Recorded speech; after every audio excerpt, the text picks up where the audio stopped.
ነጋገር አንድ እንሁን። ግንቦት 2 2017 ዓመተ ምህረት በአማራ ፋኖ ህዝባዊ ድርጅት ማዕቀፍ ያልተሰባሰባችሁ አደረጃጀቶች ግንቦት 1 ቀን 2017 ዓመተ ምህረት አንድ ድርጅት መመስረታችሁን አብስራችሁናል። ከሁሉ አስቀድመን ለዚህ ስኬት በመብቃታችሁ የተሰማንን ደስታ በተገፋው ህዝባችንና የከበረ መስዋዕትነት በመክፈል ወገኑን ለመታደግ እየታገለ ባለው የአማራ ፋኖ ህዝባዊ ድርጅት ሰራዊት ስም ልንገልጽላችሁ እንወዳለን። ድርጅታችሁን ለመመስረት ላደረጋችሁ ጥረት እያደነቅን ቀሪ ስራዎቻችሁን ለትግሉ ብሎም ለአማራ ህዝብ በሚጠቅም አግባብ እንደምታጠናቀቁት ተስፋ እናደርጋለን።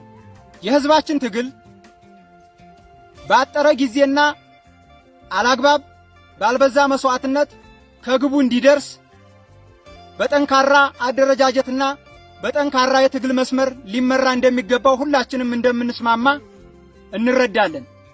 ከዚህ አመለካከት አንጻር ሲታይ ካለ ድርጅትና የመታገያ ሰነድ ወደ ትግል ሜዳ የተመመው የፋኖ ሰራዊት በአጭር ጊዜ ከብዙ መቶ ሻለቆች ወደ 10 ክፍለ ጦሮች ከዚያም ወደ 8 እዞች ከዚያም ወደ 2 ድርጅቶች መምጣቱ ለህዝባችን ታላቅ ስኬትና ተስፋ ነው።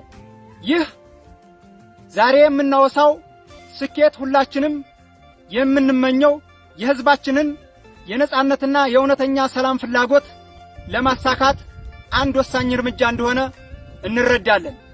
ለአንድ ዓመት ጥቂት በቀረው የድርጅታችን ዕድሜ የነበረውን ሂደት ስንገመግም ብዙ ውጣ ውረድ እንደነበረው የምናስታውሰው ነው።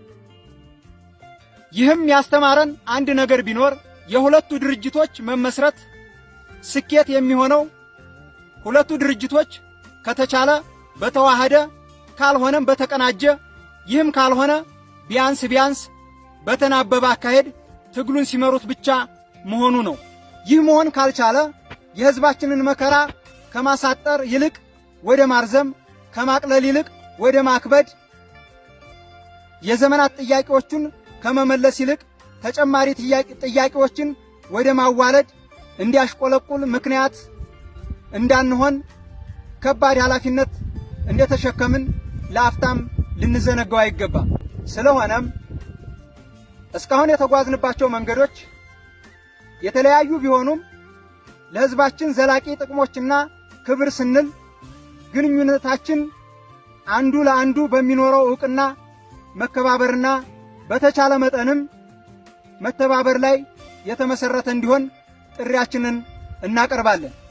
ምንም እንኳን በአገላለጻቸው ቢለያዩም በህዝባችን የፍትህ የመብትና የህልውና ጥያቄዎች እንዲሁም መጻኢ ዕድል ላይ ሰፊ ልዩነት እንደሌለን እናምናለን።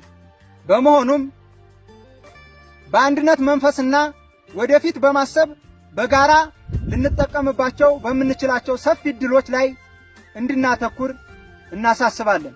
አማራ ፋኖ ህዝባዊ ድርጅትና አማራ ፋኖ ብሔራዊ ኃይል አፋብኃ በቅርጽ የተለያዩ ነገር ግን በዓላማ የተዋሃዱ የአማራ ህዝብ ተከታታይ ትውልዶች ትግል የወለዳቸው መንታ ድርጅቶች መሆናቸውን ማስመስከር የምንችልበት ዕድል ከፊታችን ተደቅኗል። የህዝባችንን ሁለንተናዊ አቅም በማዋሃድ የወገናችንን ጥሪ የምንመልስበትን ጊዜ ለማሳጠር የሚያስችል ኃይል እንደምንፈጥር ተስፋ እናደርጋለን። ለዚህም በእኛ ድክመትና አለመናበብ ግዙፉን የአማራ ኃይል በጥበብና በሐሳብ የበላይነት ባለመመራቱ ምክንያት ትግሉ እንዲጓተትና ህዝባችንም ብርቱ ዋጋ እንዲከፍል በማድረጋችን ህዝባችንን በጋራ ይቅርታ ጠይቀን ወደ አንድነት የምንመጣበት ውይይት እንዲጀመር ጥሪያችንን እናቀርባለን። የጋራ ትግላችንን ወደ ላቀ ደረጃ ለማሸጋገር የህዝባችንን ሁለንተናዊ ሀብት በማሰባሰብ በጋራ እንሰራለን። ለተዋሃደ እንቅስቃሴ መንገዱን እንጥረግ። የዚህን ስትራቴጂያዊ ጥምረት አማራጮች ለመፈተሽ ትብብራችሁን በጉጉት እንጠብቃለን።